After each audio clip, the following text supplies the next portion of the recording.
Olá, espero encontrar-vos a todos bem. Sou Manuela Tavares, terapeuta holística, a pessoa por trás do projeto de Terapias Melhor Holística, e tens tudo no meu site www.terapiasmelhorholística.com. Hoje, o tema que me lembrei de partilhar, até por experiências recentes de consultas de coaching espiritual e de mesa radiónica, são as dependências emocionais. Numa altura em que está a humanidade toda a transmutar um karma brutal, e nós individualmente também, cada um por si está a transmutar o seu próprio karma, e depois temos um karma coletivo que tem a ver com os países, começamos pelo pequeno, com as cidades, com os países e com o mundo inteiro, que está a nos arrastar para algumas mudanças e transmutações e tomadas de consciência que se esperam rápidas, sob pena do sofrimento se perpetuar por muito mais tempo. Depende tudo da nossa consciência, da nossa capacidade de elevar esta nossa vibração.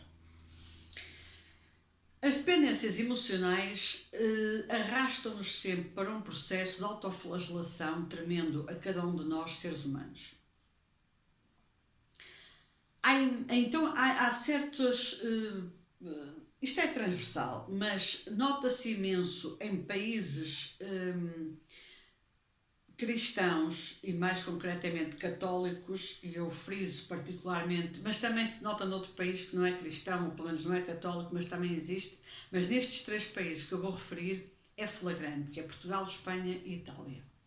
Temos um denominador comum, apesar de Portugal ser um Estado laico, sabemos perfeitamente que de laico tem zero, porque é um Estado onde a Igreja Católica é preponderante, por isso é que nós só festejamos feriados católicos e não festejamos feriados judaicos, nem feriados muçulmanos, nem de outra religião qualquer. E Espanha é, por excelência, aliás, eu creio que a monarquia espanhola, creio que a Espanha não é um Estado laico, creio que a monarquia, portanto, tem como ligação a Igreja Católica oficialmente. Itália é uma república, nós sabemos que é uma república muito divertida, mas católica, claro, o Vaticano está lá, o Estado do Vaticano é um Estado dentro de um Estado. Depois há ali para a Grécia, logo mais abaixo, um país que é muito parecido connosco, fisicamente até as pessoas são muito parecidas connosco, mas que não é católico, portanto é ortodoxo, mas creio eu que cristão também.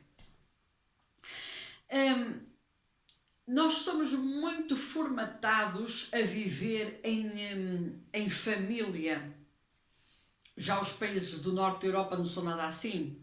Portanto, os miúdos aos 18 anos são convidados a sair de casa para os pais ficarem livres dessa responsabilidade, digamos assim, e para começarem a fazer-se à vida e a trabalhar sozinhos e a pagar a sua própria faculdade, etc, etc. Cá nós não temos essa experiência, os pais continuam a ter os filhos sob a sua alçada, então agora mais do que nunca, com os problemas todos que estamos a ter até a nível financeiro, os filhos são adultos e mais que adultos e continuam a viver em casa dos pais, são adultos e mais que adultos e continuam a depender economicamente dos pais, etc. Mas a parte emocional também está envolvida nesta situação, porque na verdade cada vez mais se verificam pais que querem, quase que desejam que os filhos dependam deles, porque esses pais dependem emocionalmente dos filhos.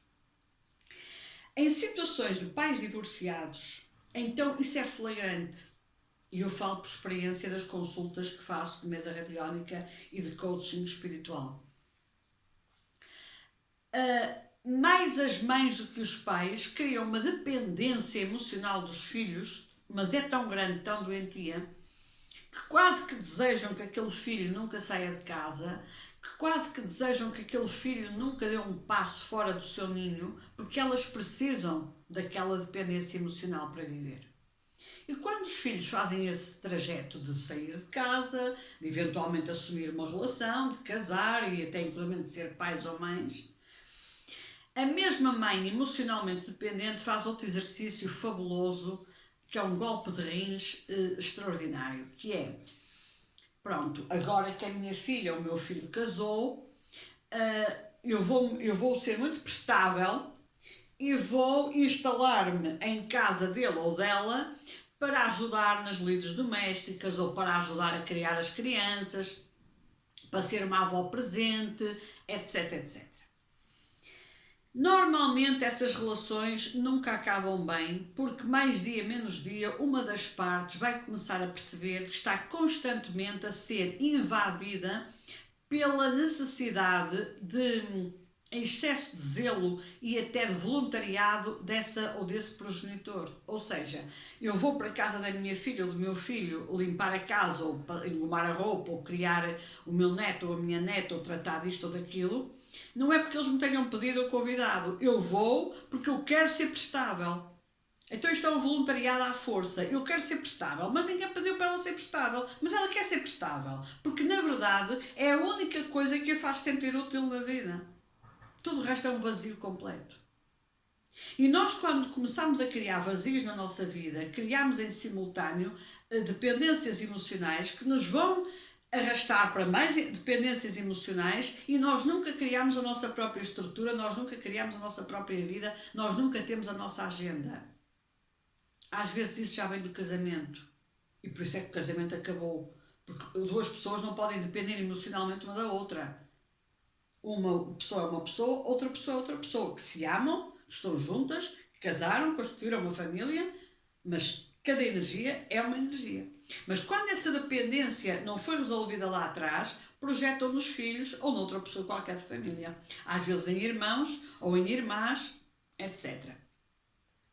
E normalmente está subjacente a esses géneros de atitudes um denominador comum, que é o medo. O medo inquina isto tudo. O medo de estar só, o medo de não ser convidada, o medo de não ser desejada, o medo de não ser reconhecida, o medo de não ser solicitada. Então eu vou-me antecipar, vou começar a fazer o voluntariado forçado e vou-me impor ali naquela casa, naquela família ou naquele núcleo. E isto é muito complicado. E isto torna as coisas muito graves para ambas as partes. Os filhos, porque embora percebam disto, mas sentem-se que acabou a fazer, e as próprias mães ou pais que embora saibam que estão a viver de migalhas emocionais que os outros lhe vão deitando para o chão. Eu estou a falar de mães e filhos porque às vezes são relações muito complicadas, mas temos um leque infinito de relacionamentos que podemos falar e de dependências emocionais que podemos falar. Também elas vão comendo umas migalhas que se atira para o chão, mas vão, e migalhas atiradas para o chão, atenção, isto é apenas um eufemismo levado ao extremo, quer dizer, na verdade é as dádivas emocionais que a pessoa vai recebendo para colmatar o seu vazio. Mas nós não podemos viver de migalhas, nem podemos dar migalhas aos outros. Nós temos que ser nós e os outros têm que ser os outros. Não importa se é filho, se é marido, se é neto, se é neta, se é sobrinho, se é sobrinha. Cada qual tem de viver a sua vida em pleno. E temos de deixar que os outros vivam a sua vida em pleno. E que a vivam bem, da forma que escolheram e da forma que querem. Curiosamente, agora, recentemente, aconteceu um fenómeno extraordinário. E eu sei que vou ser acutilante e sei que se calhar muita gente não vai gostar disto que eu vou dizer, mas eu também não tenho fama de ser muito conciliadora neste sentido quando imito as minhas opiniões. Esta doença que está aí, o Covid-19, que agora já vai no 42 ou no 43, mas ele nasceu 19, depois pronto. Foi uma arma extraordinária para muitos filhos se libertarem dos pais, com essa responsabilidade, porque quando os pais são muito idosos, isso não pode ter lugar. E então o argumento que eu ouvia era sentimentos de culpa pelos pais estarem sozinhos, culpando o Covid. Mas ao mesmo tempo, dizendo, eu não estou com o meu pai e com a minha mãe porque tenho medo de lhes apegar o Covid. E eu perguntava, então mas se eles precisarem da tua ajuda, se tiverem uma doença qualquer, um fanico qualquer que lhes dê, pronto, se tiverem então eu vou lá, mas se não, não vou.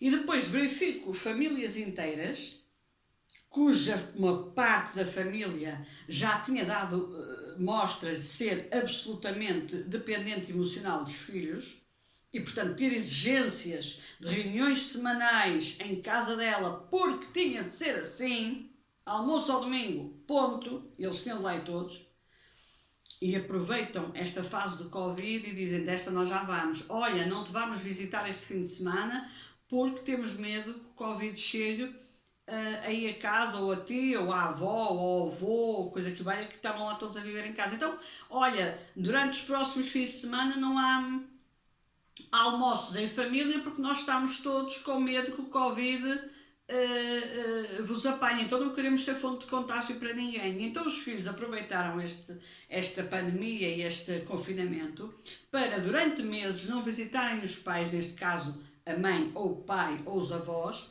ao abrigo de que o Covid estava por aí e portanto podiam se contaminar. Até podia ser verdade, mas nós por essa ordem de ideias então não visitámos ninguém.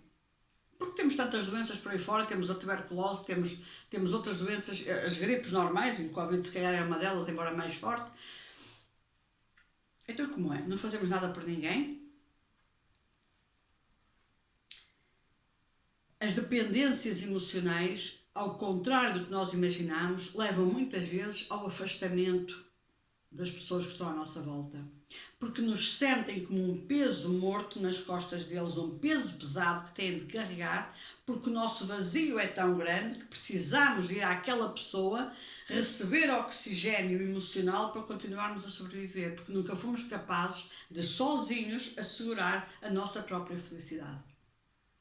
Nós, para conseguirmos fazer felizes aqueles que amamos, nós temos que ser felizes sozinhos e sozinhas. Nós não podemos depender de ninguém, nem do marido, nem da esposa, nem do filho, nem da filha, nem do neto, nem da neta, nem de ninguém à nossa volta para sermos felizes. Nós temos a assegurar que a nossa felicidade depende só de nós, da nossa postura perante a vida, da nossa energia, do